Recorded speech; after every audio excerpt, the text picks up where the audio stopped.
Hello again. It's Tav, and we're back to probably finish chapter 6.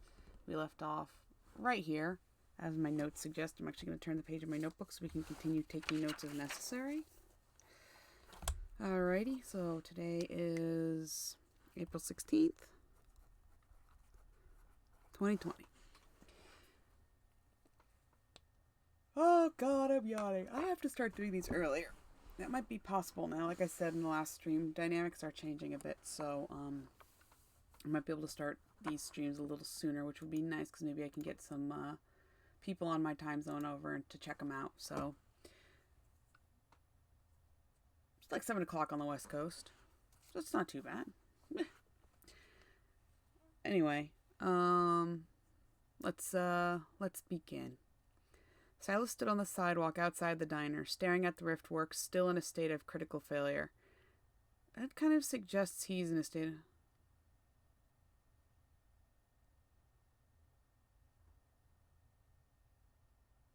of... All he could think of was Henley sitting in his office, waiting for him to make the inevitable decision.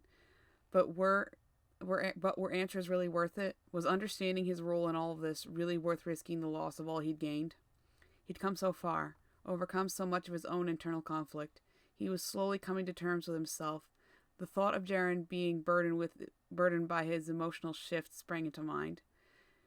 As much as he believed that Jaren was honest and true about in his intentions to help Silas as much as he couldn't allow anyone else to be sucked into his downward spirals.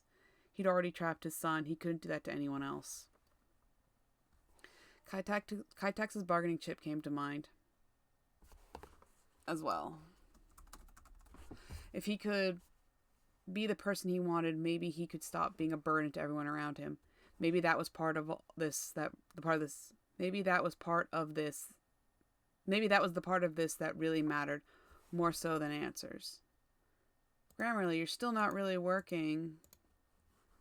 So I gotta check that, because I think more so... Yeah, it's old. Oops, nope, we're not leaving. More so than answers. What if he walked in and went straight for the rift, avoiding Henley altogether? Who was he kidding? The second he set foot in there, he knew Henley would appear out of nowhere. There was no escaping that conflict. Not if he wanted what Kaitax was offering him, but was it even worth it? Was a drastic overhaul of his appearance really that important to him? A dull ache coursed through the back of his mind. He knew that he'd never be the father Daniel needed or the lover Jaren deserved if he didn't do something about the mental disconnect that plagued his every waking moment. It was through these thoughts that he realized he truly had no choice. Sure, he could pick up Jaren and Daniel and run from all of this, but he'd still be the same insecure person, relying too heavily on those around him to support his erratic shifts. Sure, he could ask Henley to cleanse him of Kaitax's influence, but the result would be the same. What was worse was that he had no idea what the price of such a procedure would be.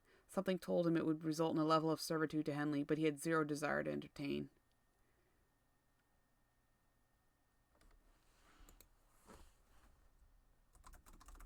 There we go. That was a little cut off a bit short.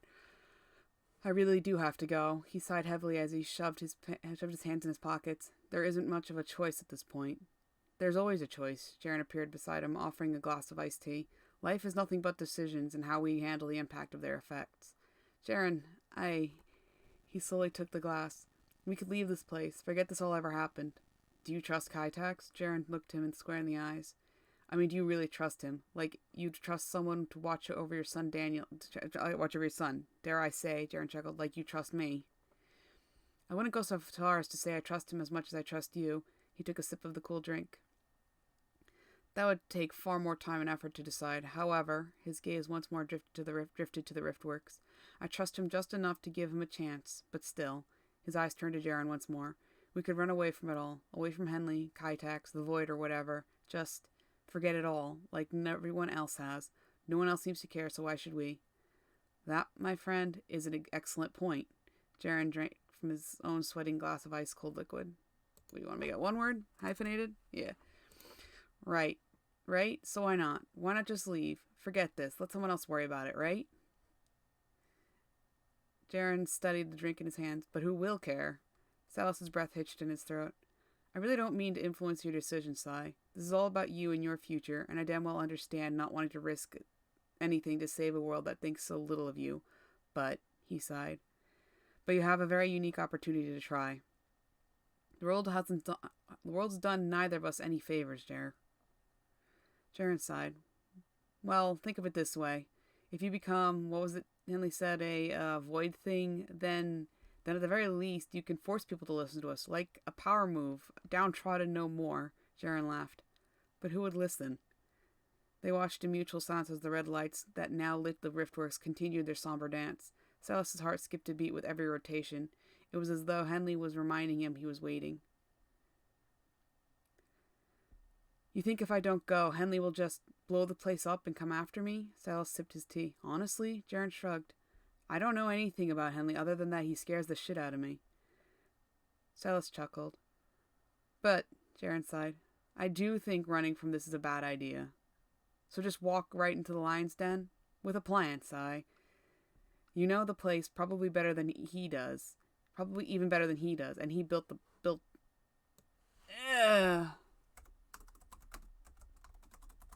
There we go. Yeah, too many buzz. Jaren laughed. Make a plan. Don't go in blind. Be ready for anything. We don't need those ellipses. You can definitely outmaneuver him. That's a hyphen.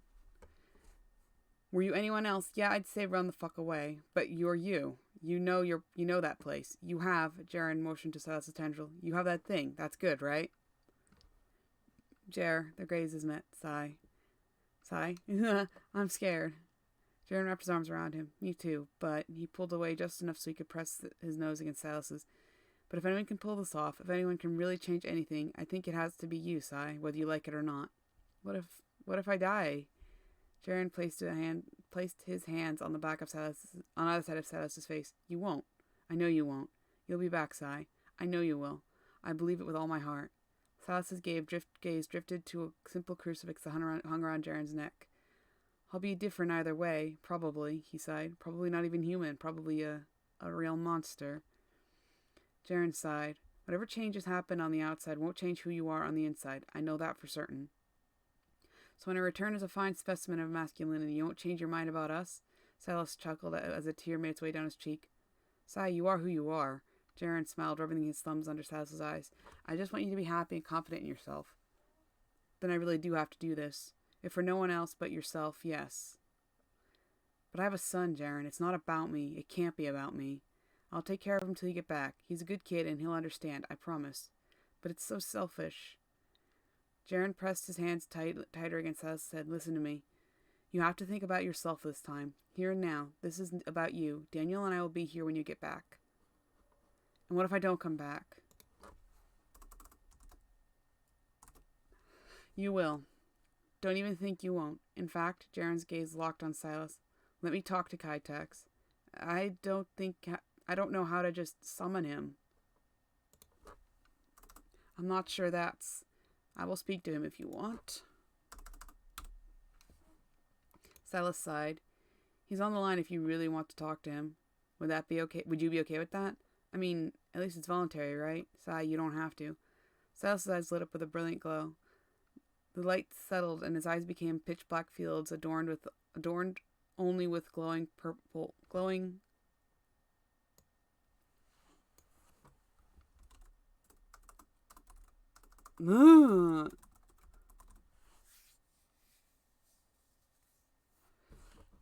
guess we want to hyphenate pitch black?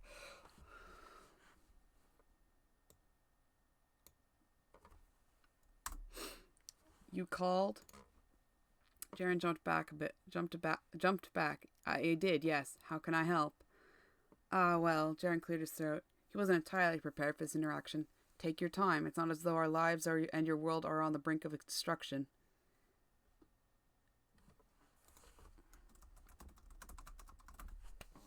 And your world is... It's not as though our lives are on the line and your world is on the brink of destruction. Jaren's mind stopped trying to find any reasonable words. Am I inconveniencing you? He spat. No. I really have nothing better to be doing. That is the truth. However, time is still of the essence. I suggest you form your thoughts accordingly. Well, excuse fucking me. You think this is normal? Any of this? Jaren motioned toward him. There's nothing normal about talking to an alien mind in my boyfriend's body. I suggest you abandon any concept of normalcy going forwards. Fair enough. But that was not your reason for requesting my presence, was it? Nope. No, I just wanted to. Kaitax raised an eyebrow. I need you to bring Silas back safely. Doop. Doop, doop, doop. Beep. Void Lord raised both brows. Why would I do otherwise? But because you could, betray him or something. I mean, Jaren rubbed the back of his neck, his uncertainty suddenly vanishing. You have something he wants. He'll do anything he can to get it, and I support him in doing that. But I can't and I won't 100% take you at your word and assume you mean well. Kaitax sighed. As I told Silas before, I am not fully aware of my intentions. I know very little of myself. All I know is that at this time...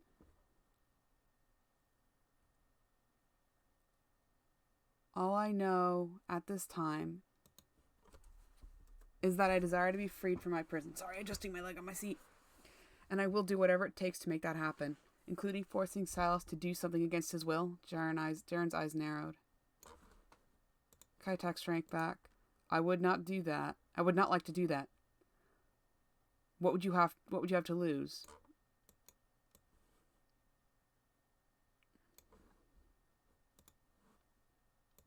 The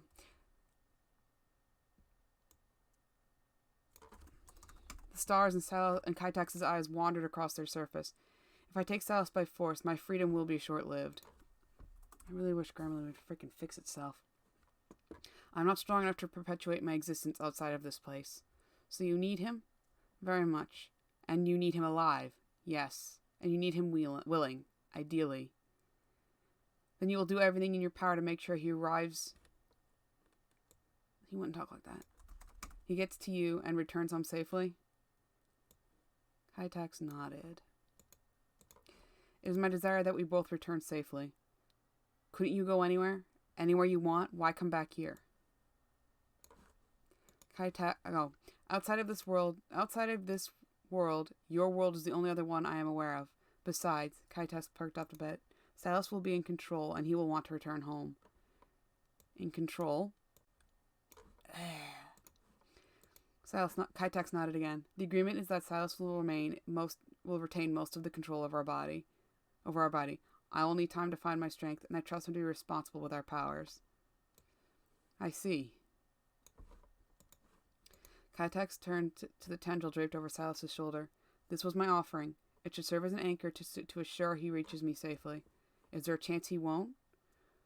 Mortal, there are no certainties when it comes to life and death of your kind. This could fail, and he could land in the void. He could arrive here on Cataxia, dead. There are so many unknown variables that could make this whole arrangement fall to pieces. There's no reason for those. And if he dies? Kaitax sagged. I told him if he died, I would simply wait for another mortal to connect with me. Then you really have nothing to lose, do you? Jaren spat. I lied. Jaren's accusing gaze softened. Lied? I told him that I would be most beneficial. I told him what I thought would be most beneficial for his decision.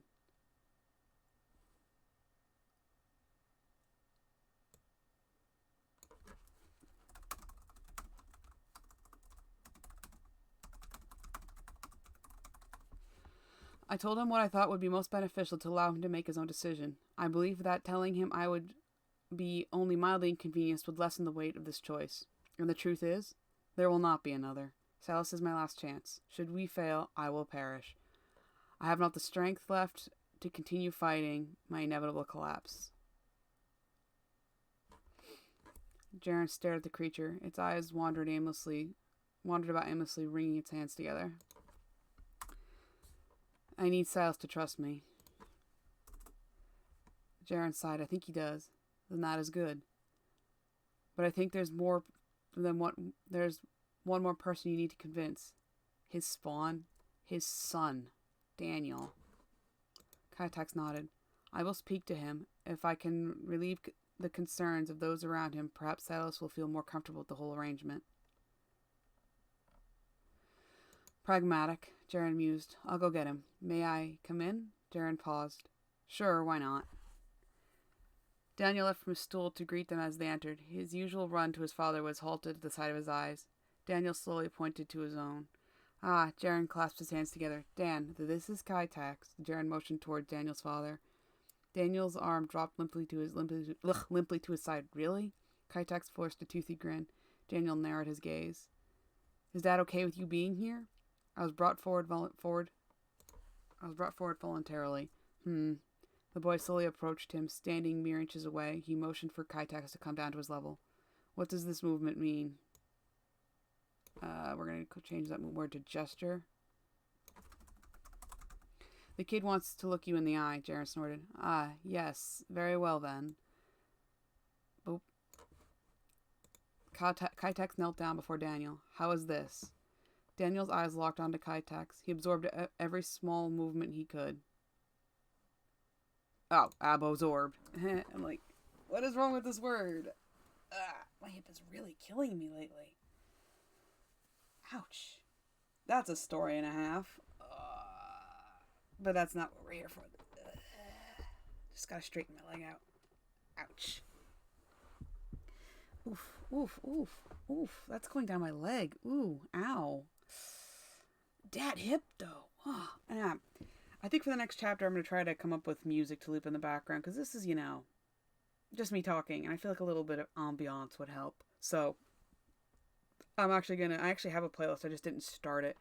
And also, for some reason, even though I lock it on a playlist, YouTube/Google will, well, I can't use Google, but YouTube will decide, if I have a list of royalty-free stuff on YouTube, it'll just decide to take it off the playlist and go to play whatever the heck it wants. And I'm like, oh, well, that's not helpful, considering I selected these songs for a reason, or this music for a reason.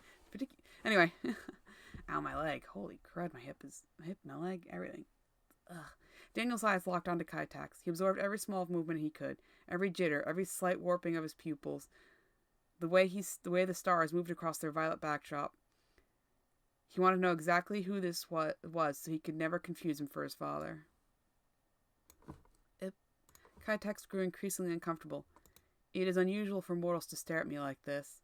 I'm making a mental catalog of how you're not Dad, Daniel muttered as he observed Kaitax's posture, the elongated fingers resting on his knees, and elongated fingers resting on his knees. I am not your father, Spawn. Spawn? I know, and I don't want you thinking you can pretend you are. Oops. Forgot this conversation happened. Kaitax glanced up at Jaren, who could do nothing but shake his head. I assure you, I have no intention of impersonating him. Yeah? Well, what if he... Oops. Well, what if he runs off and you kill him and steal his body or something, Kaitax gave a short chuckle. I have already explained the nature of our arrangement to the mature mortal?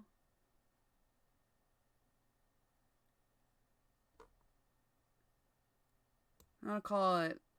Yeah, we'll leave it mature. Explain it to me, Daniel demanded. Because I'll be damned if I... That's not how you spell that. If I stand idly by...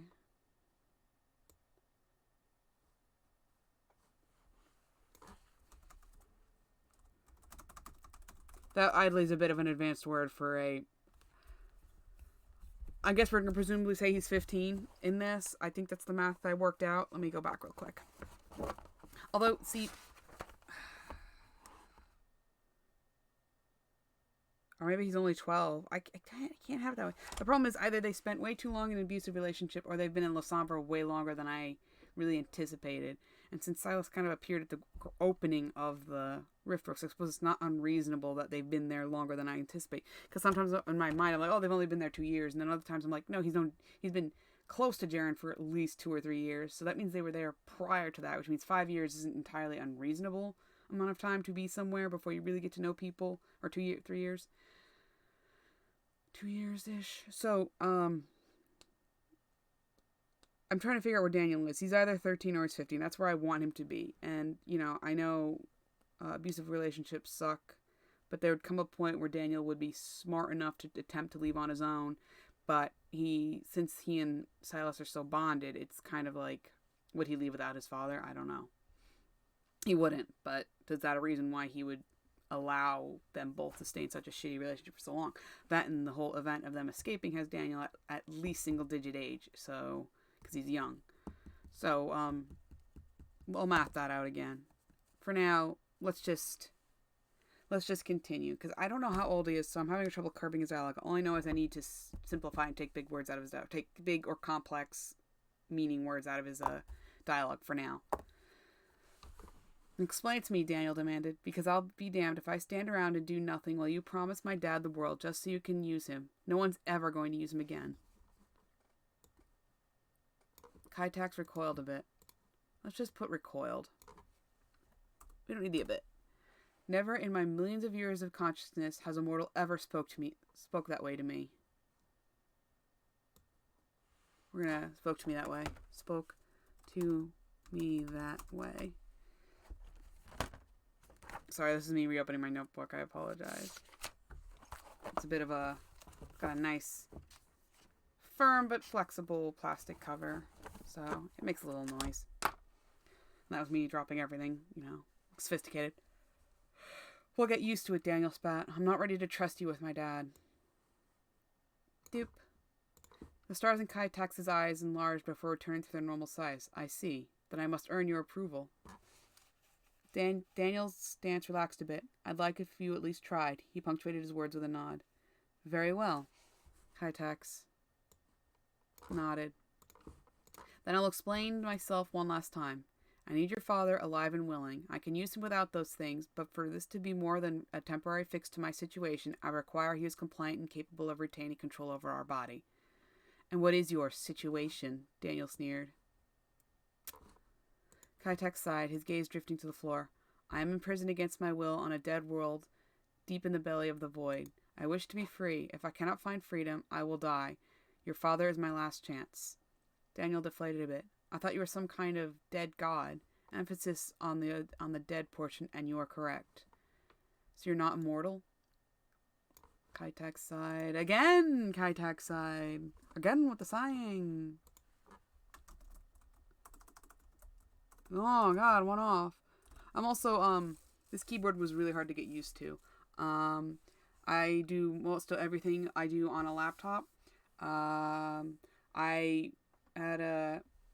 have two towers sitting next to me. Okay. One I built myself and was pretty good, and then the cats knocked it over and cracked the motherboard and fucked up something in the video card, so well, that's shot now. Yeah, what happened was that I had just finished building it. It wasn't cheap, but it was cheaper than obviously buying one prefabbed with the specs I wanted. But I just finished building it and had to be moved out of my room temporarily. This was a long time ago, and I don't even know where it was that was all that precarious, but it ended up like completely toppled over on its side. And it was on the open side, or on the side that not everything was attached to, so everything kind of like was falling out towards the vacant side. And I opened it up. I tried to launch it up, and it had a lot of trouble functioning. And I talked to a friend of mine who's a little more versed in issues than I am, and he said that sounds like you fractured the motherboard or something like that. And I'm like, I can't afford to replace it right now. So what happened was I ended up getting a much lower quality model desktop and just sucking it up and saying this is fine. And I have that right here next to me under my desk. The other one's right here next to me against the wall. Both of them are tentatively not functioning because the one I bought prefabbed, I won't say where I got it, but it was not good. I regretted it, actually. It was not a good piece of machinery, and I never wanted to buy a prefab again.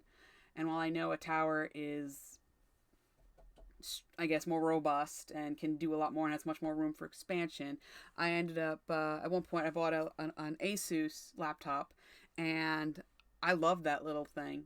I had it for probably 4 or 5 years, and it never gave me trouble. I actually had it in tandem with one of the towers, like I had money, you know. The second tower actually ended up being a gift, and that's kind of why I didn't go for like an extremely expensive one, because somebody offered to replace it. And I'm like, well, here's one for a decent price. And they're like, all right, that's the one then. And I said, thank you. That was, That was really appreciated back in the time, but I'm the one who picked the machine. I'm the one who gave them the specs, and I'm the one who did everything, and I'm the one who ended up with a...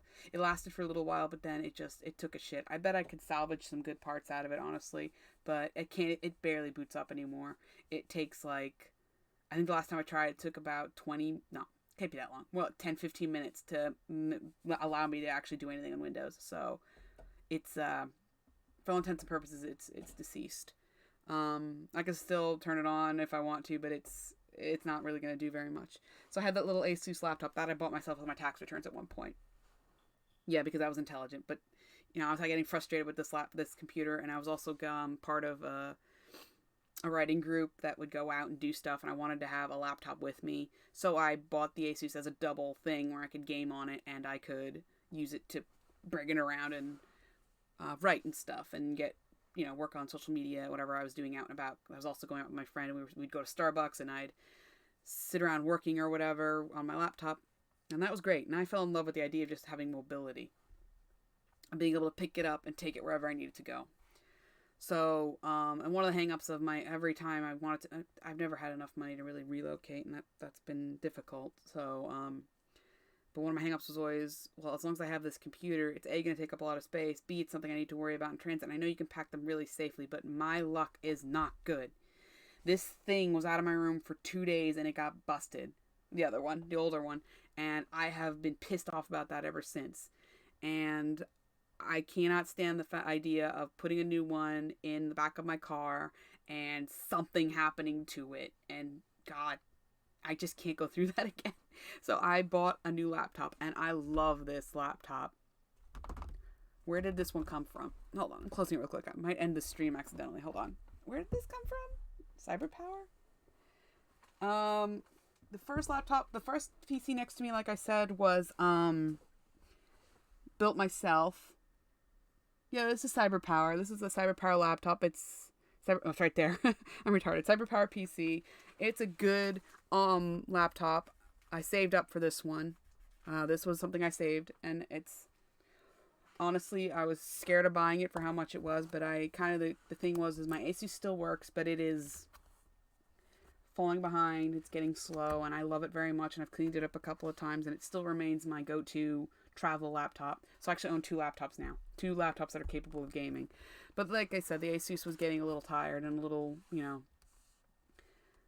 not great. I still love it to death. I still have it. In fact, like I said, it's in my travel bag. So I bought this new laptop because I figure if I ever go anywhere, I can take this in an instant. In a like 2 minutes, I can close this, take its cable, and run with it. If anything ever happened, I can always have this machine by my side. So that was my deciding factor. That, and I do just adore smaller things. I have 2 screens. I have an HDMI cable attached to an actual TV. I think it's like 45 inches, something like that. Bought that deep on sale. I didn't pay full price for that because I'm not that kind of. I don't really care for TVs. And then I have the 17-inch screen on the laptop. But yeah, so this laptop, I love it very much. It's been great. It's probably the best, most on par or to-date machine I've ever owned. Everything besides the one I built myself. That one was a little ahead of the curve. This one's like on curve, if not a little ahead of the curve. It can handle pretty much everything. The old laptop couldn't. And the keys on this keyboard, here's where we're getting back to.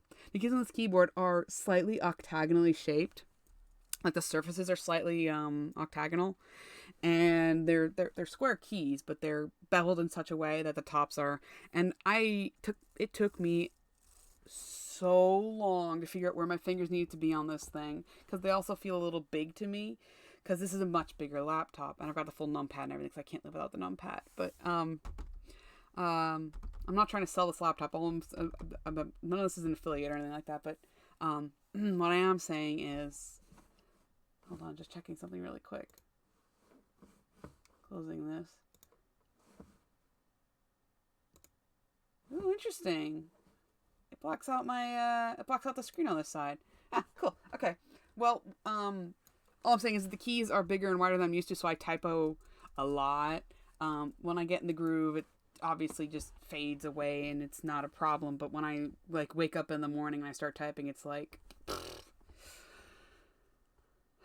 which is why you see me doing like, oh fuck, I don't even know where my cursor, like shit like that all the time, you know. Just when I want a G, I'll hit F. You know, typos are common, but this keyboard's just always been a little funky for me. And like I said, I can get used to it over time, but typing a few words at a time is just, my fingers don't like it.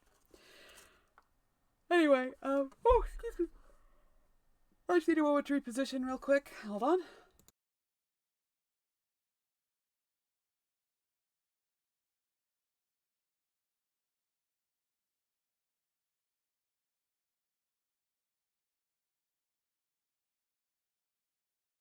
Okay, we're back.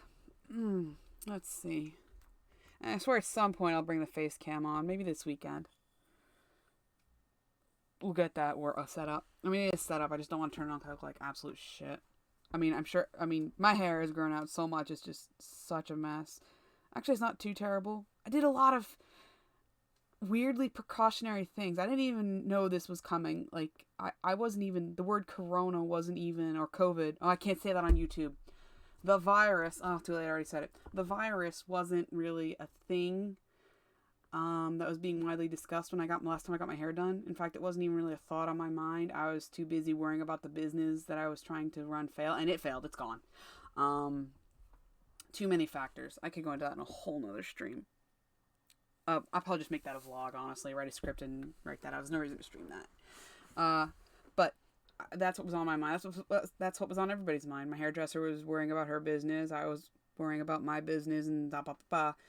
Nobody was talking about this infection or anything like that. But I actually asked her to take the color out of my hair. I was purple and blue or something like that. She did a really great job. I asked her to take the color out and bring it back to something neutral.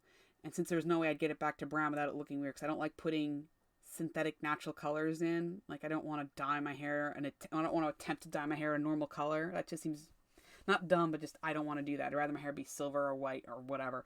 She pretty much just bleached out the color and put a little gray in it to keep it from looking absolutely trash. Looked good, actually.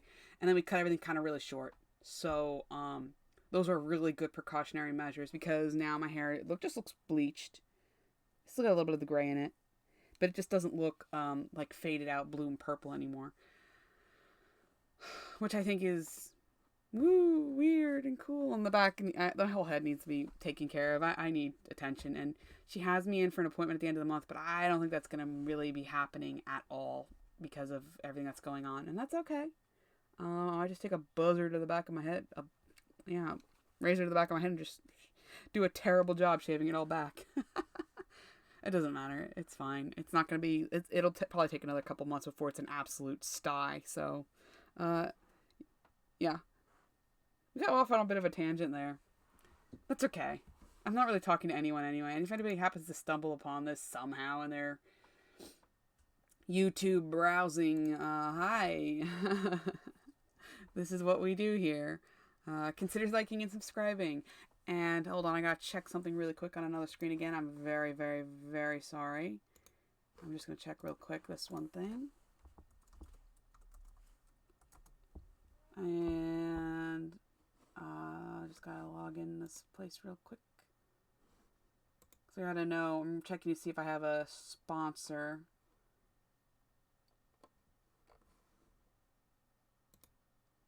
I don't know. How do I check that? I guess I could go to Patreon and check.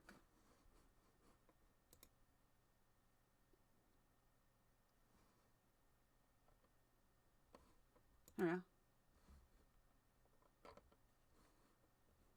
No, it doesn't seem so. Alright. Yeah, I don't have any sponsors this month, so I don't have to shout anything out. It's okay, I only ever really have one, and they're very I can't complain. I can shout them out at the end anyway. I should have been shouting them out for a couple more. And I should just take a quick break in the middle while we're completely off tangent, and let's see if I can bring up my script, considering I completely wrote it on my own, and I'm a fool, so I'll just read what I wrote. So I'll just stumble all over it and get off on weird tangents that I don't have any business being on. Whoa, I really nuked my videos on on Instagram. Well, can I stop playing it? Oh, good, I can. All right, so the Cataxians has been sponsored by Second Mass. Second Mass is a social group oriented around creating a safe space for all individuals from all walks of life. Let's see. What did I write here? I'm terrible at this. It's kind of an invaluable tool. I'm going to go ahead and just say it right now. I have personal investment in it. I have used it. I've been part of it pretty much since pretty early on in its inception. I don't think I was there at the beginning, but I've been there for a while. I've actually since tapered off my involvement with it for a while. And honestly, it's kind of interesting that they decided to support me because I kind of fell back from being an officer of any kind. And they came out of the woodwork and they were like, hey, we see you're doing something and we'd like to support LGBT creatives. So, how can we support you? And I was like, well, I've got if you want to just advertise. And they kind of came up and said, well, can we help you support you financially? I'm like, I don't know why you'd want to do that, but if you want, I have a Patreon. And so they hit me on my Patreon. And I was like, So I have to say that in this this is about the middle point of this stream, that Second Mass, they're primarily on Facebook. There's also a Discord server. You're going to want to hit up one of the Facebook pages in order to get on the Discord server, which is, I think, the most lively place to be. You can pretty much just ask in the group and anyone can hook you up. There's 2 pages. There's a social discussion page and a meme page. I was told to link both. Those links will be in the description of this video. I'll amend it to contain those when we're done. And so if you're interested in just hooking into a social group, which I myself used to be a very big part of, and I still do appreciate to this day, because I've probably got one of my best friends in the world from that particular group. So, and we still talk to this day, almost every day.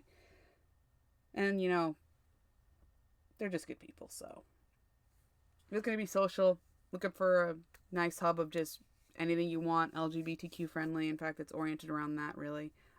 Check it out. It's Second Mass. And,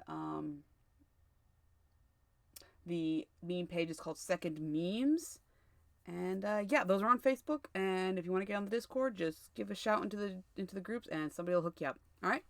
So that's that. And I don't have any fun graphics to offer to that, or maybe I will create a fun little graphic for OBS to carry over. This is one of those days where I'm just going to wander off, but it is so funny. I got OBS. This is the open source free do it yourself, everything's manual OBS, not like Streamlabs or something like that. Which I think and I'm probably not right, but I think Streamlabs is like the clean version of OBS, like the very user-friendly, GUI. It's nice, it's pretty, and it doesn't require an awful lot of work like this does. This didn't require an awful lot of work either. I just went on their wiki and screwed around, but every time I see a streamer like pull up their OBS, I'm like, oh my god, that looks just like what I'm doing. Of course, because that's what everybody's using. And why am I bringing that up? Because I know nobody really cares right now, but I quite literally, what was it, the 14th, it was 2 days ago now. I finished my stream on the 14th, and I immediately went over and watched the 109th, was it?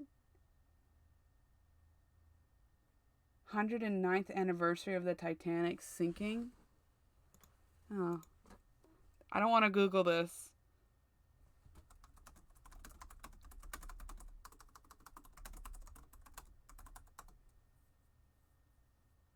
$1912. So,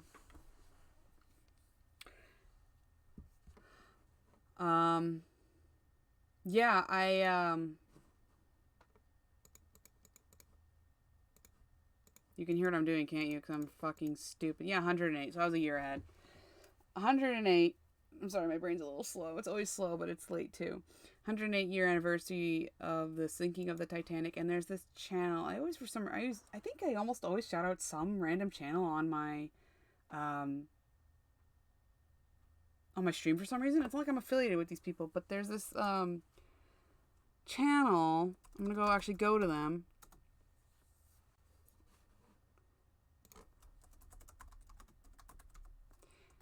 And what they're doing is they're trying to create. I should sub on this channel, but I'm subbed on my throwaway account. But hang on, silence you. What they're doing is working on creating a video game that emulates the real time event of the Titanic hitting the iceberg, from the moment of it hitting the iceberg to the moment of its final sinking.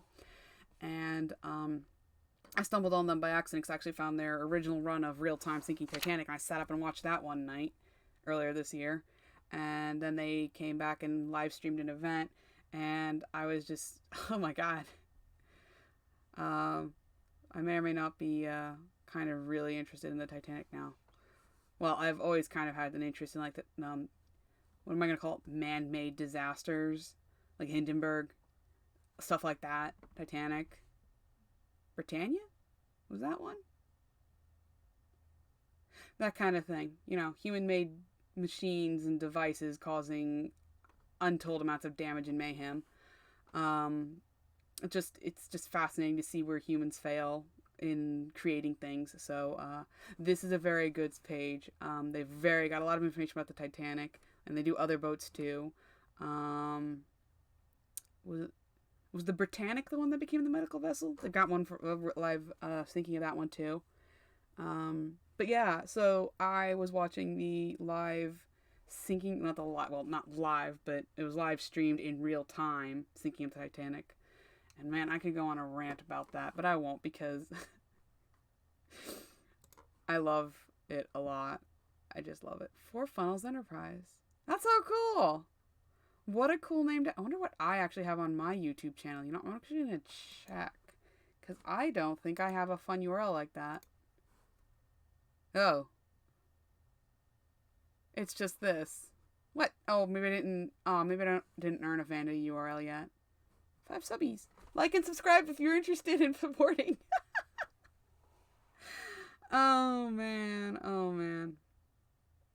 Anyway, we should get back to where we're actually here. I forget there's nobody actually here listening to me. I guess I just like talking sometimes. Yeah, so let's get back to why we're here. Oh, you're not gonna be able to see it because. Will, can I bring it up on here? I've been doing, hopefully there's nothing too incriminating on my photos. Let me check on my phone, actually, before I go there and expose you to either something hyper-personal or something inappropriate for a stream. Because I'm not going to be able to show my desktop on OBS right now. So let me see if I can go to my photos. Close that. Oh, just really dumb memes. Okay, that's fine. Let's bring that up. Oh no, don't see my alter ego. Don't look at it. Anyway, I've been trying to make art for lack of a better word, and you know, it's okay. This is one I made today, and it's supposed to be Jaren. So if you get an impression out of that, it's I think I mentioned that we haven't really gotten back to his quote audiomancy yet. That comes up later on in the current arc, obviously, but he has the ability to summon kind of like specters with his music. He can obviously use it to support, destroy, whatever, but he also can summon specters. Specifically, I'm not gonna say who. You don't know nobody's watching this. Specifically, he can summon his mother. Okay, so. And she's always a supporting factor. And this was kind of my impression of trying to make that look like that's what was happening. So, and the cross is important for reasons. I should really have finished putting the cross on him too, but that's where we're at. He looks like he's got just dirty hair, but it's okay. I think it came out a lot better than I expected. I'm actually apron, t-shirt. It's the closest to Jaren I've ever drawn. So, I'm kind of happy with it. Did it all, vector art. It's kind of shit, but that's okay. And here's the one I did yesterday that I'm like really freaking proud of. Yeah. I am really proud of this. You have like no idea how proud of this thing I am. Yeah, so there's that. That's Silas. Or, completely detailless, shaded, high contrast, Silas, whatever, you get it. But I adore this because I've wanted to do digital art of my characters for a while. I have them in notebooks and have goofy little awkward and some chibi drawings and shit like that, and just it's like, but that's not them. I've always wanted to have art, so here it is. I'm really happy with this, like really happy. It's actually in my desktop background. Really all it is like this part, but that's okay. I can redo it at any resolution now, which is awesome. So that's Silas, that's Jaren. I'm trying to do little vignette things. I think I'm gonna attempt Daniel or Sorry next. So yeah. Anyway, let's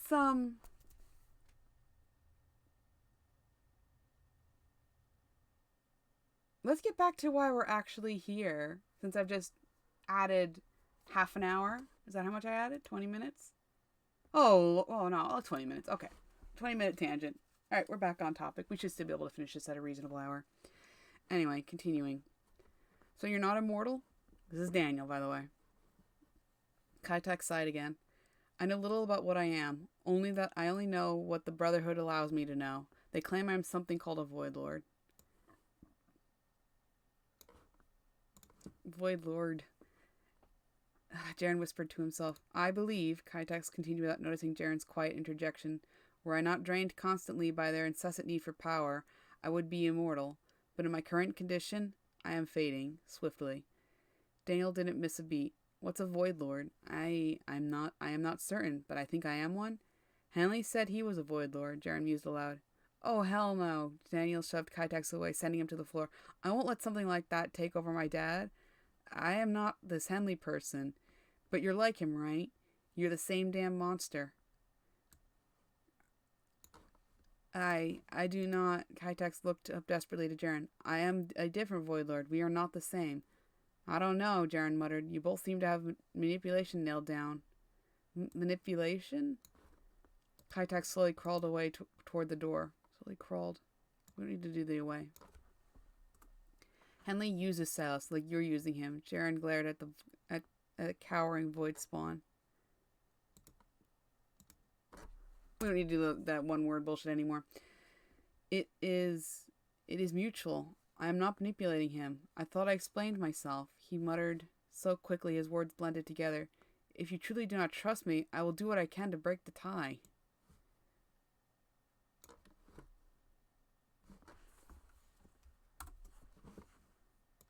Jaren and Daniel glanced between each other. You can do that?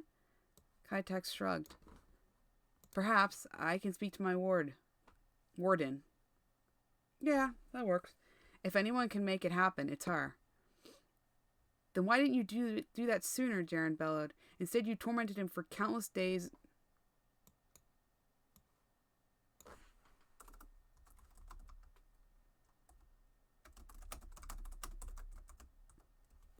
It's your fault he's the way he is. I just lost my father, and I won't let you take Silas away from me, too. Kitex reached up for the door frame. At first, I was not fully aware of our connection. As I became more aware and it became more stable, I became hopeful that Silas would be the one to finally set me free. He slid up the wall to his feet. I hoped. A mortal concept. His voice trailed off. I will speak to Sorry. Silas will never agree to our arrangement now. It is best this saga comes to an end. A strange groan came from his body like something creaking and rattling. I am glad we had this talk. With that, the fire in Silas's eyes went out as he slid to the floor. Sigh? Jaren reached out to him. Silas rested a hand on his head. I'm fine. Always leaves a little headache, he laughed. Can I just have a moment? A moment? Jaren stepped back. Of course. Silas rested his head against the wall, closing his eyes. Kitex? He called into the darkness. A slow-moving mass of tendrils in the distance told him he wasn't alone. Hey, you mind talking for a sec? I see no reason why we should continue our discourse, Kitex. I will send Sorry. She will help you resist the void. She may also be able to help you with your reformation. Kaitak's look. I heard everything. Can we please talk? I'll give you all that you desire, but it is much too late for me. My prison has become my tomb. I accept this. It was nice not being completely alone for a while. There was a long silent pause. Sari has agreed to research severing our bond. She claims there is no precedent, but she will try. She agrees that it is inappropriate and doing so is with the promise of her freedom. She agrees that it is inappropriate and is doing so with the promise of her freedom into your protection. I didn't agree to that, Kaitax. It is what is best. It is what is best. A wave of numbness shot through him. His mind began to race. This pattern of interaction, this defeated feeling. He recognized it as part of himself. When he'd pushed Jaren or Daniel away, hurting himself in doing so. This is really you, isn't it? Silas watched as his tendrils slowly fell still. What do you mean? This. Silas motioned to the massive tendrils. It is a more accurate representation than I have ever shown you before. That's not what I mean. The tendrils receded into the darkness out of sight. I meant no deception. I only wish to present myself in the least upsetting way I could think of. Kai, I don't mean how you look. I already know you wear masks around me, and that's fine. What I meant was this, your behavior. Like a petulant child. I apologize. The sooner you release me from this engagement, the sooner I can work with Sari on ending this. And if you can't figure that out, I will die long before you do. My impact will not linger much longer. Wait. Silas stepped back. So what you said to the others? That I am dying? Yes. I do not have time. I have less than a mortal's lifetime left. To me, that is not much time at all.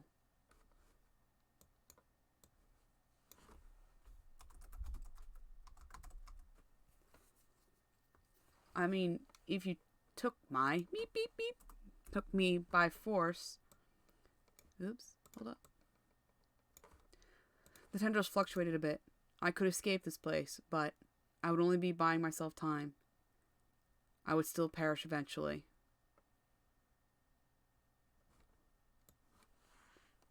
I think delaying the inevitable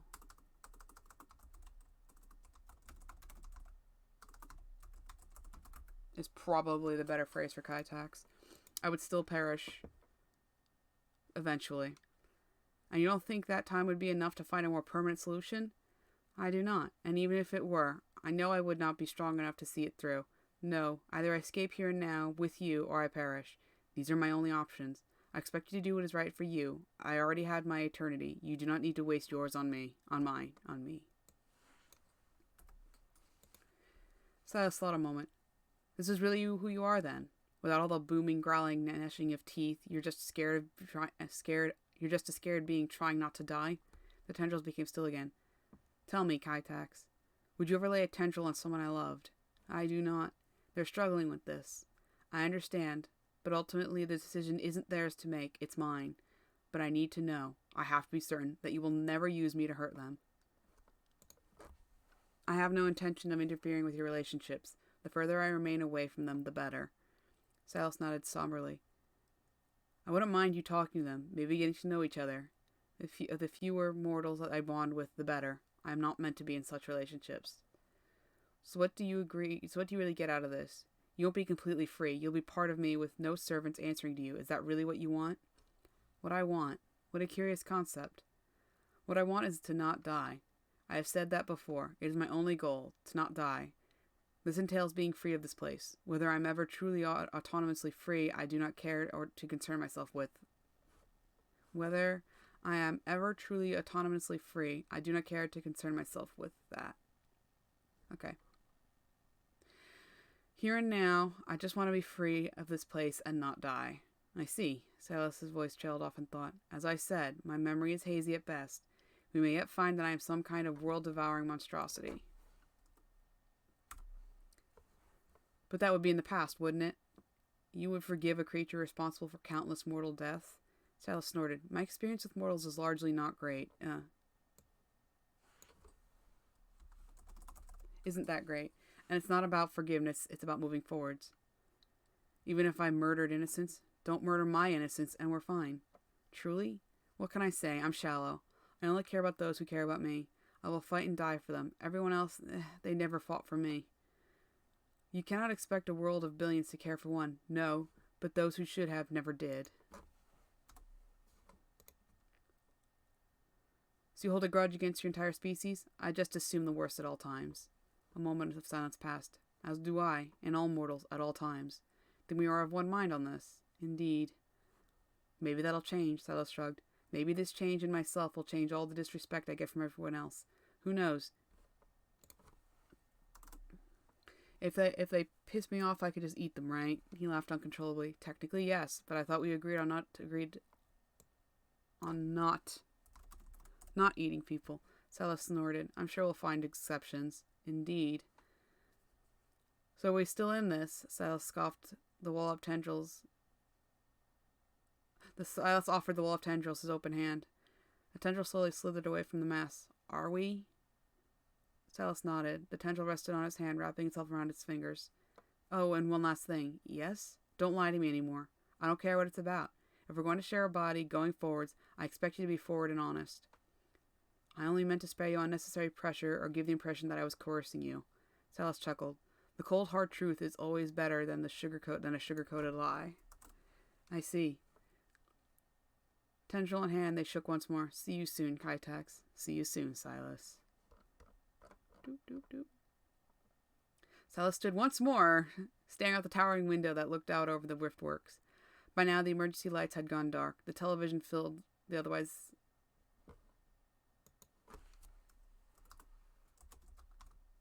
It's not really silent, right? If the TV's on, it's kind of like, eh. We've officially lost contact with the Riftworks. No one has been able to make contact with the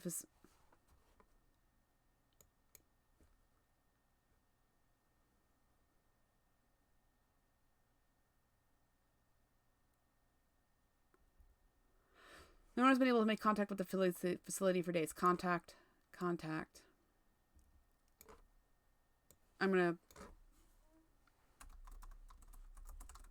We've officially lost communication with the Riftworks.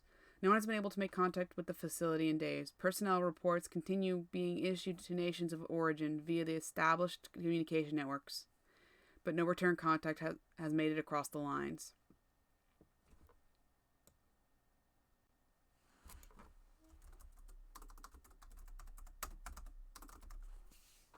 Silas turned to the television. It was only a matter of time, Jaren muttered from the couch. All of his reports are encoded with Dr. Henley Hasterbane's signature. The doctor has not personally offered any response or explanations. Think he's trying to cover up to keep people away? Jaren glanced up to Silas. As of right now, all personnel are accounted for in databases. No physical proof of survival or death has been provided. Officials have nothing more than Henley Hasterbane's seemingly automated reports as proof of any casualties. I bet he killed them all, Jaren growled into his balled fists. The incident report sent to all pertinent official bodies reported the event as a sudden system-wide catastrophic failure caused by an external force. What exactly that means, Dr. Hasterbane has not elaborated. Both of their hearts sank. He said your father wasn't himself, Silas murmured. At this moment in time, humanity has not released its claim on the Riftworks Research and Containment Facility. The UN is considering how to proceed and who should be assigned to investigate the fall of the unified front that was the Riftworks. They're coming, Silas's voice barely choked from his throat. And they're gonna make everything worse. Jaren stood up, turning off the television, just as the anchor switched to his sports report. Pretty dystopian, isn't it? Silas laughed. Hang on, just make note of that.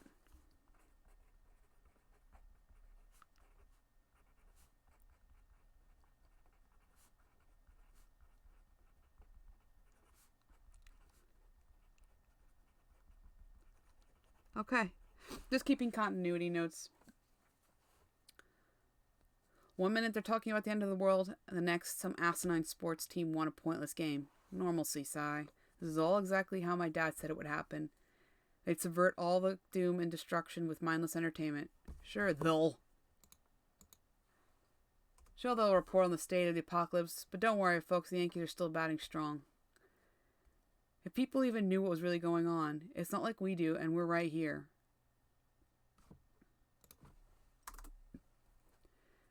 Silas groaned into his hands. I just wish they'd come to help. We all know they're just coming to start a fight with Henley. What good is that going to do? None. But it'll give the people a clear enemy.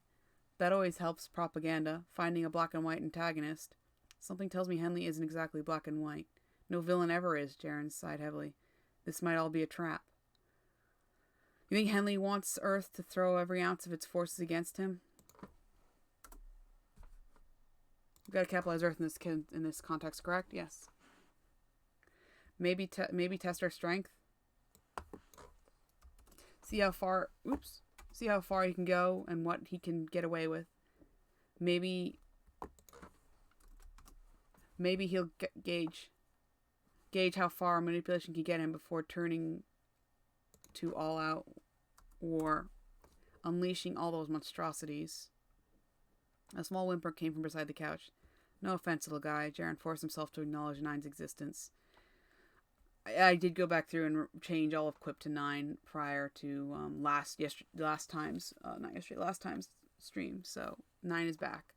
Speaking of, Silas approached the creature with a wide grin on his lips, crouching to its level. I was thinking, 9 isn't much of a name. What was it that Henley called you? Cax? I'm not even going to try to pronounce that. That's a mess of words. Not helpful, Jaren. New name, new master, new name. But I mean... Oh, wait. This is where they name 9. But I mean, names matter. But new master, new name. Give new name.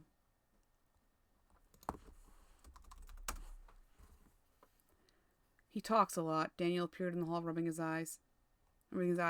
I'm sorry. 9 cowered next to the couch. No, Daniel laughed. It's kind of cool to have a talking dog. And yet I still can't hear him, Jaren snorted.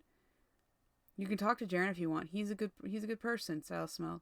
Have no choice who does and does not hear. Surprised you could hear. Surprised Young can hear. Maybe he hears someday? He says he has no control over who can hear him. Jaren threw his hands in the air. Of course. So what are your thoughts about a name? Silas stood up, turning to Jaren. Jaren thought a moment. The Void Lords like their cues. I think that's a distinctly Kaitax thing. Silas chuckled. They all thought a moment in silence. Even Eyeless 9 looked lost in thought. They all muttered various different names, none of which seemed to fit. I just can't think of anything, Jaren sighed. There's just too much going on in my head. That's okay, Jer. Maybe we'll figure something out later. Silas turned to 9. Are you okay with keeping 9 for now? 9 is okay if Master wants. Capital M, I suppose is what we want there. All eyes and heads turned to Jaren. Ooh.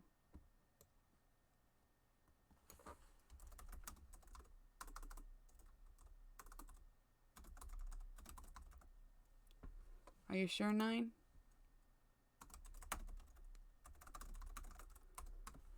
I mean, if that's what he wants, Daniel replied slowly. What about you? What do you think? Oh.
With a sigh, Jaren headed towards the stairs. 9 intercepted him, placing his head under his hand. Jaren stopped mid-step, pausing to slowly turn to the creature. It lifted its head as if looking up to him.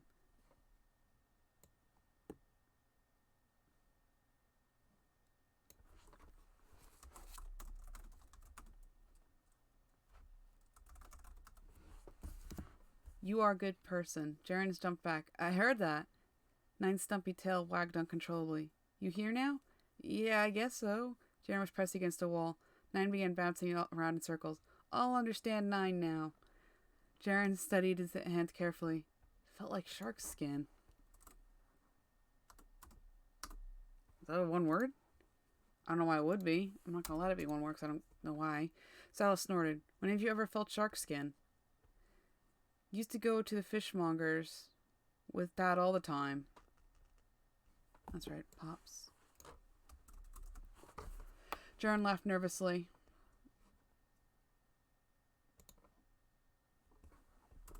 There we go. Nine stood up against Jaren, tail wagging. A sopping tendril slithered from beneath his head, licking his face uncontrollably. At first, Jaren was visibly horrified, but rather than resisting, he reached around and pushed the creature away. Nine seemed to stare at him with an eyeless gaze. No lick? Jaren rolled his eyes back into his head. What the fuck is my life? Nine dropped to the floor. A pet tentacle monster? A boyfriend tentacle monster? Silas rubbed the back of his neck. How did this happen? Nine cowered back beside the couch. What has my life become? I'm sorry, Jaren, Silas choked. Eyes locked, brows furrows. Becoming very aware of Silas's poise to make a run for the stairs, Silas sighed. I told you I'd tell you if I ever had a problem with a relationship. You still trust me to do that? Yeah. Silas wrung his hands together. Well, then... Jaren took a deep breath. I'm fine. Silas stepped back in shock. Really? Jaren nodded. I'm fine. Life's weird. At least, his gaze drifted to Nine. The tentacle monsters are on my side, right? He turned to Silas once more, a beaming grin on his lips. What the hell? He threw his arms up once more. What's there to be upset about? Have you reached a tipping point, or are you being serious?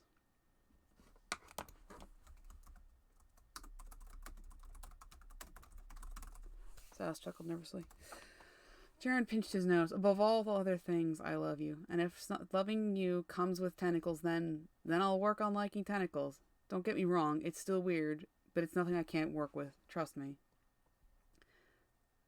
Silas smiled around furrowed brows. In the silence of the moment, they turned to look out the windows. This is the beginning of the end, isn't it? Silas spoke, could barely speak. Of us, or the world? Jaren wrapped an arm around his waist. Both? Silas turned to him. With a sigh, the taller man motioned toward the window. I think for us, it's the start of something wholly new. For you, it could be the beginning of actually finding yourself, of being the person you've always wanted to be. You'll finally be yourself. As for the world, Jaren laughed, who knows? You might save it, you might not. We'll see where that goes. But if we don't save it, what world will be left for you and Dan? Silas turned to his son, offering him an outstretched arm. Daniel immediately took his hand. We'll be okay, Dad. I know we will. The boy hugged his father tightly. Do you both trust me with this? Silas smiled weakly, one arm on his boyfriend, the other on his son. The lives that were truly on the line. Sigh, I doubt I could talk you out of it even if I tried, Jaren chuckled. You just have to come back, Dad. That's all. What about that? Silas sighed. I need you all to try to be a bit more accepting of Kaitax. He's going to be part of our little group soon. By all means, keep an eye on him, but please try to give him the benefit of the doubt. Silas's gaze sank to the floor. He's a lot like me. Take that however you want. Jaren and Daniel quickly exchanged glances of shame. I saw everything, Daniel. And Daniel, thank you for standing up for me.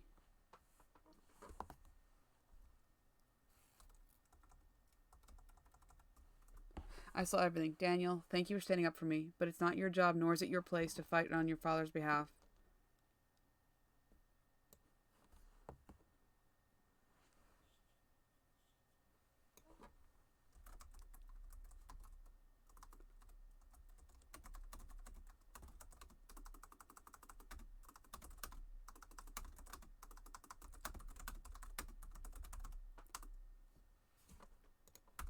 I saw everything. Daniel, thank you for standing up for me, but it's not your responsibility to go to bat for your father. Of course it is. The boy cried out. You fought for me, so I have to fight for you. I won't let you be used, Dad. Daniel. I watched it happen once. I won't let it happen again. If Kytex really is using you, I'll personally find a way to get rid of him. Do you understand me? Jaren backed away a bit. Daniel, I'm your father. Please, don't talk to me like that. Tears welled in Daniel's eyes. I don't want you to get hurt. A child sobbed into his father's shirt. You're always getting hurt for other people. Silas crouched down, embracing his son. I promise you, Dan, I have better control over this situation than you think. I really hope you do, Daniel wept. Silas leaned away just enough to look into his son's teary eyes. Do you trust me? Of course I do, Dad. Then trust that I have this under control. Please. With a sniff, Daniel nodded. He held his doubts, but showed his father what he needed to see.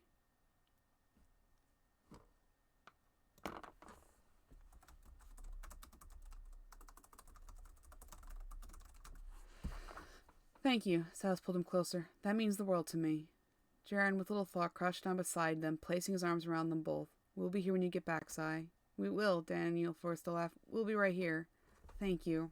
The dam broke. Silas began sobbing uncontrollably. I'm so scared. I'm so scared.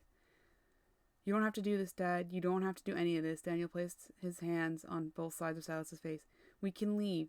Let's go. Let's take Jaren and get away from this place. Forget Kytex. You know. Silas gave a dark chuckle. I said the exact same thing to Jaren a bit ago. And? Daniel leaned away, to look his father in the eyes. Well, Silas sighed. This is my burden.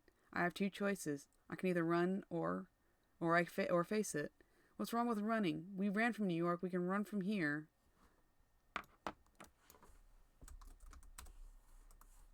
We ran from Izzy. We can run from here.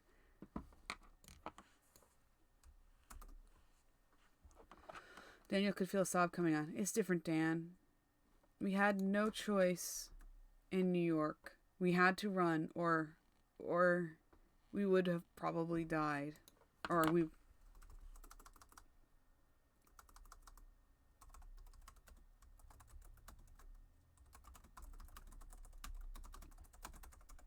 I'm not gonna say where they were gonna die.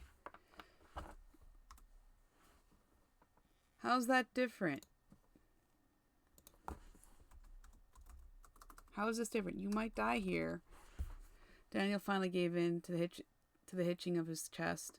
I have a choice, and what can be gained for all of us far outweighs the risk. Dan, Silas took his son by the shoulders.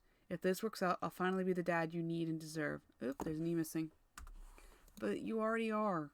Silas shook his head. I mean, I won't be sick in the head anymore. You won't need to support me. That's not how it should be. I don't mind. It's okay. I love you, Dad.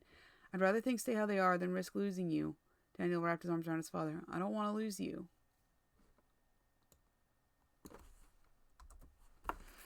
You won't, Dan. His father breathed. You won't. Jaren held them both tightly. After a long, somber silence, he finally spoke up. Not to ruin the mood, but when do you plan on heading out? Silas groaned as he pulled out of the embrace. The sooner the better. I'd rather not think too much about it and have a change of heart. Then... I think, Silas looked over his shoulder towards Earthwork. I think this is a good note to get moving on. Jaren stood up with a nod. So what should we do here? Daniel could barely shake the sob from his voice. What can we do to help? Well, Silas stood up. You have to survive. Something tells me I'm going to piss Henley off, and we have no idea what he's capable of or how far he'd be willing to go to exact revenge. So, Jaren mumbled from behind. So, Silas turned to them. If I give the word, you have to take Daniel into the shelter. The shelter? Daniel was caught off guard. Jaren nodded. Pops built a shelter under this place years ago. Decades? Anyway. He thought Japan or Russia was gonna target the West Coast. West Coast port towns, and we're smack in the middle of two major ones. So he thought the shock waves and fallout would get to us all and kill us all. Hate to tell the old man, but the shelter wasn't fallout-proof at all. But, as you can tell, no one on Earth has attacked us yet, Jaren sighed. The fact that when the first boom of energy came from the rift, well, that's how Dad and I survived. We hid down there for days. It's well-stocked, and actually kind of comfy. Really? Daniel scoffed. For real? There's a stocked shelter under here? And this amazing apartment above? Jaren rubbed the back of his neck. Before Mom died, Dad did everything to make sure we had a good life. He built the diner before I was born. Add the apartment when he found out Mom was pregnant. Dug out the shelter when I was very little. Let's see. Add the apartment. And dug out the shelter when I was very little.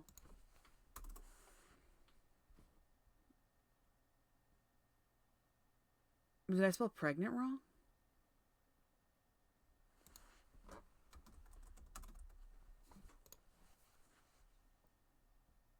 No.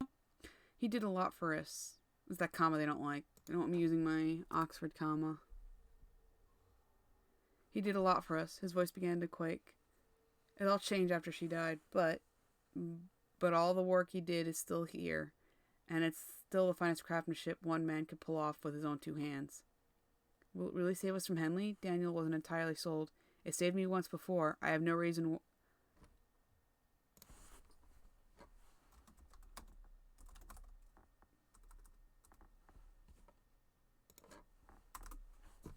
Henley said he knew how you survived, Silas added. $5 says he's bluffing. Silas and Daniel turned to him. You heard me. If he knew how we survived, he would have come for us on day one. Why would he just leave us alone? I mean, think about it, Jaren scoffed. We should have died the second we came out if he knew we were where we were. Nah, he spat. He's bluffing. He probably wanted me to spill the beans out of shock. Well, that does make sense, Silas mused aloud. It does. We'll be fine. Don't worry, Cy. Jaren grinned. So, then... Silas stood up straight. When I say the word, get to the shelter. Got it? Jaren and Daniel both nodded firmly. Good. Good. And what will be the sign? Jaren asked. You'll know it when it happens. Silas forced a smile. So, this is it, isn't it? Daniel's voice shook terribly. You're really going. Hey, Silas knelt down to his son once more. The sooner I go, the sooner I get back, and the sooner we can all move on with our lives. Then you'll come back soon, Daniel sniffed. As fast as I can, Silas grinned. Good, Daniel nodded, because as much as I like Jaren, you're my dad, and I need you. Silas drew his son into a deep embrace. I need you too, Dan. I need you so much. You have to promise me you'll stay safe and not come out for anything. Daniel nodded, but how will we know when you get back? The same way you'll know I left. A message? Daniel wiped his eyes. Exactly. Daniel stepped away, nodding slowly to himself. Well, Silas clasped his hands together. It seems the time has finally come. Daniel wrapped his arms around his father one last time. Please come back. I will, Dan. I promise. Good. Good. Good. Daniel released himself with a sniff. I love you, Dad, he sobbed, before running down the hall to his makeshift room. Silas sighed heavily. I hope he doesn't think I'm trying to get away from him. Silas, why the fuck would he think that? Jaren spat. He knows what you're doing. He understands. And when this is all over and you get home, everything's going to be okay. We'll be here. That I can promise you. Leaning up on his toes, Silas pressed his lips against Jaren's. Promise? With all my heart. Jaren lifted him into his arms. We'll be here, waiting for you to come home. Home. Silas breathed into Jaren's shirt. I have a home. You do. And there may only be a few of us living here, but we all love you very much. Silas smiled uncontrollably, nuzzling into Jaren's neck. I'll come back whole. I promise. No more freakouts or breakdowns. I'll be better. I promise. Those things are part of you, Cy.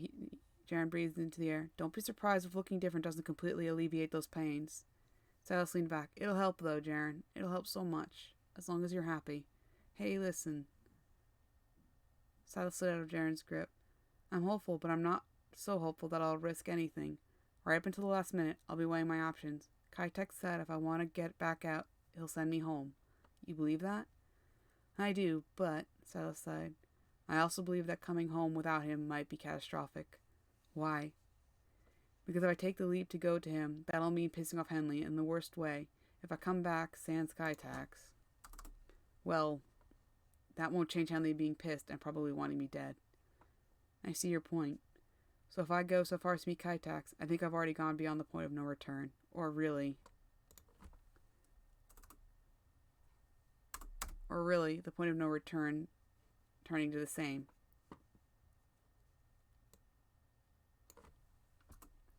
There can be no same. Everything is going to change. Oops. Except us, Jaren whispered as he brought the tips of their noses together. Except what we have here. This little microcosm of happiness. This won't change. Sal smiled uncontrollably. I'm counting on that. Good, because if you take one thing with you, one small fact of life, I need it to be that we will be here. Your son will be here. I will be here. Life will be here, waiting for you. I have no idea how long this will even take. You could be waiting a long time, Salas sighed. So we'll wait. We'll wait as long as it takes. You can count on it. I mean, don't expect us to hold our breaths, but when you come back, there'll be a home for you to come back to, Jaren smiled broadly. 5 years. 5 years? That's an update. Is that an update from the big guy? Sal shook his head. No, it's how long I'd beg you to wait for me before moving on. Let's change that to 2 years. Because that's how long it takes him. I mean, if you're okay with that, you don't have to. In fact, how about there's no limit? You could move on as soon as you meet someone worth your... Jaren pressed his lips against Silas's, silencing his ramblings. I have to watch your kid until you get back. I'm not going anywhere. You really don't have to. Daniel's smart and capable. Doop doop.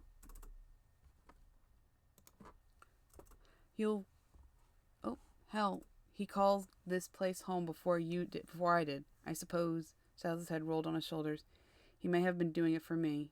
So I felt his voice trailed off. I'm a really shitty parent, aren't I? Stop that shit, Sai. Seriously. You're both doing the best you can. Considering what you're working with, I'd say you're both doing just fine. I think you should talk your things out a bit more, but that'll come in time. He knows he can talk to me anytime he wants, right? Yeah. But can you do the same with him? He's just a kid, Jer. I can't burn him with my bullshit. Look, Jaren leaned in for another kiss. We'll work this out when you get back. We? Jaren nodded firmly. I'm in this for the long haul, Sai. For you and Daniel both. As long as you'll have me. Heart racing in his chest, Silas leapt up, wrapping his arms around Jaren's neck. Forever? His hot breath danced across his partner's lips, spurring Silas's ample buttocks. He has a good butt, and he still has a good butt. He'll always have a good butt. That's the one thing he always has. Jaren chuckled. Think we can make it that long? Their lips met in fierce desire. Tongues danced in the heat. In the heat of passion. Do you want to fix your Grammarly? Whatever. Jaren lifted Silas higher against himself, bodies pressed tight, breaths lost in each other. Bed, Silas panted, barely able to form the thought. To bed, Jaren bellowed as he carried his lover down the hall. Ta-da! That ends Wonderwall, Chapter 6. And yes, I did write the smut piece that goes with this sequence. It doesn't exist anywhere, though. It exists in my writing, but it's not, like, uploaded anywhere. So there we have it.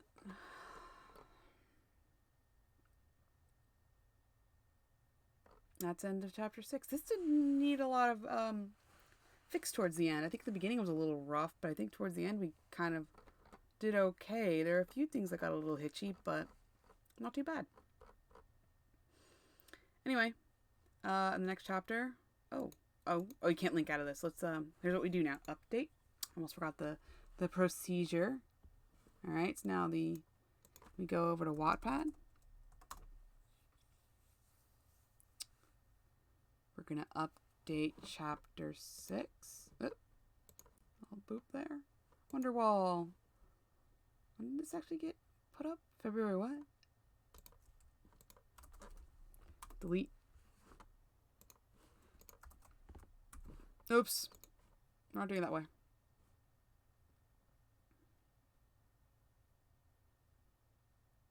Oh, right. We're going to go break by break. That's what we decided. The other thing is everybody...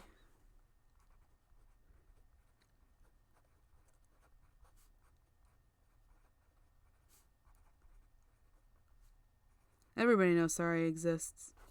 So, why she's suddenly such a weird surprise later on, I don't know. We're just going to have to remember that. Well, I'm going to have to remember. That's why it's now in my little, notebook, which I'm going to henceforth call my brain, and my one ear is ringing really bad. Okay. Yeah, this is the beast of a chapter. Oh, we only need to go down one line. The default double spacing is nice. Excuse me. No, that's not the kind of cough you think it is. Don't worry.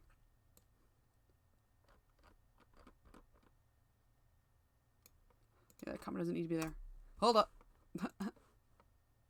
And why is there a double space there? What's going on? Interesting. Pull that back. Okay. Yo, give me. I'm not going to double check right now.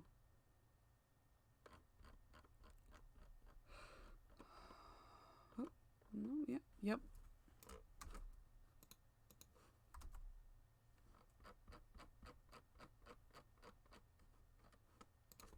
That's so weird. It's gotta be something in WordPress. Or maybe it's just looking for those old things that don't exist anymore. This stupid ugly art.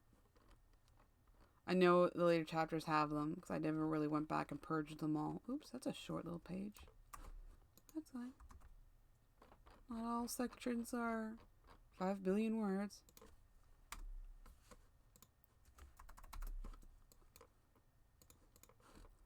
Okay. So, if you ever want to read it, check it out. Like I said, it's here on the site. And it's also on Wattpad. Wattpad is behind, obviously, the plot.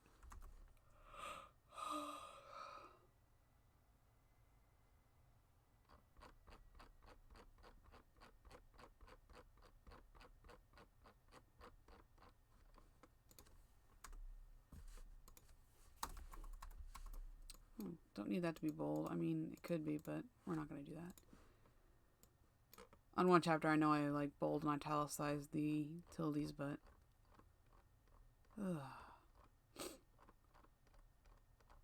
maybe I am getting sick. I hope I'm not. I haven't really been doing anything.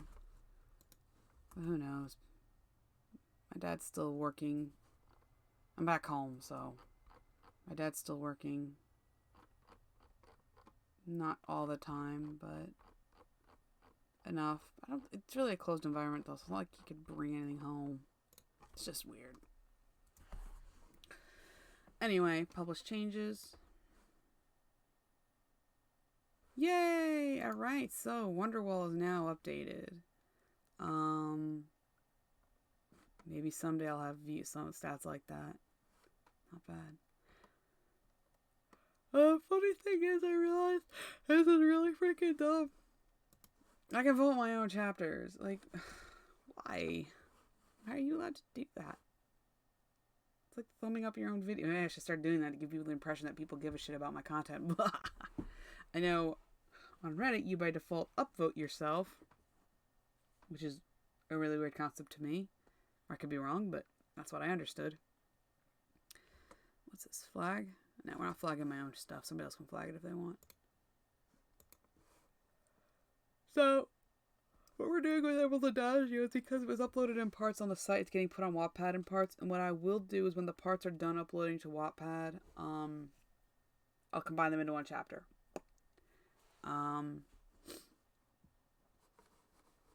But so far it's pretty far behind. It's not going to catch up anytime soon. In fact, it's pretty much impossible that it'll ever catch up. So, going back, as long as I keep writing. Next chapter is Sympathy for the Devil.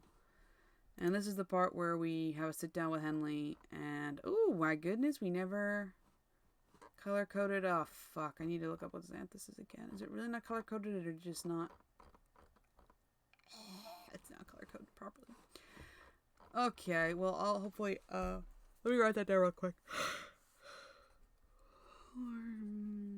Next stream. Save that this hex key. I should really have this written down somewhere. Don't ask why I don't. I know my purple by heart. 7704A9. It's not a great purple. It's the purple on the banner there. It's kind of a really sharp color, which sucks on some backgrounds, but hey, it's the color I ended up with, and it's the color I invested everything in, so it's not gonna change. So yeah, so that was, I guess, a preview, question mark, whatever. Next chapter 7, Sympathy for the Devil, and that will approach sometime later this week. Oh, how long was it? Let me just look at it real quick. My eye is burning. Oh, why does it always start burning? It's 7,042 words, so it's short. It's a short chapter. It's really short. I don't think we have many long ones left. Blood Red Skies. Oh, that's a 12,000 chapter. Oh, this one's not long. Across the Universe. No. It better not be 0 words. It's 13, like almost 14,000 words. I should really back these up. This one has, like, nothing in it. Oh my god, this one's 15,000 words? Oh lord, this chapter. Alright, well, okay, I didn't realize that chapter was that long. I thought that was a short one. And the last chapter's let me out. That's a 12,000 word chapter too. Alrighty. Alright. It is what it is. Got some ways to go. So, next one will probably be a one-shot read. The following ones will probably be 2 parts again. So, I'll be done with this in however many days I sit down. But if I sit down, I'll be streaming for probably more, like, or streaming this specifically. 1 day, 2 days, that's 3. 2 days, 4, 5, 6, 7, 8, 9. So, 9 days unless I breed, like, go ham on something. So, next 9 streams will finish this up. Cool beans. Cool. And like I said, once this part is done, I believe I will have reached the end of my ability to edit it, which means it'll be time to pass it on to a fresh pair of eyes, which I'm scared shitless to do if I'm being honest. But yeah, thanks for watching. Again, this stream, or in the Cataxians in general, is sponsored by Second Mass. Links a social group for LGBTQ plus people, individuals, anyone really. Safe space, great space, lots of people, make friends. Facebook pages and Discord links will be in the description of this video. And I'll be back sometime later this week with the chapter 7, Sympathy for the Devil. Alright? Thanks again for watching. Good night.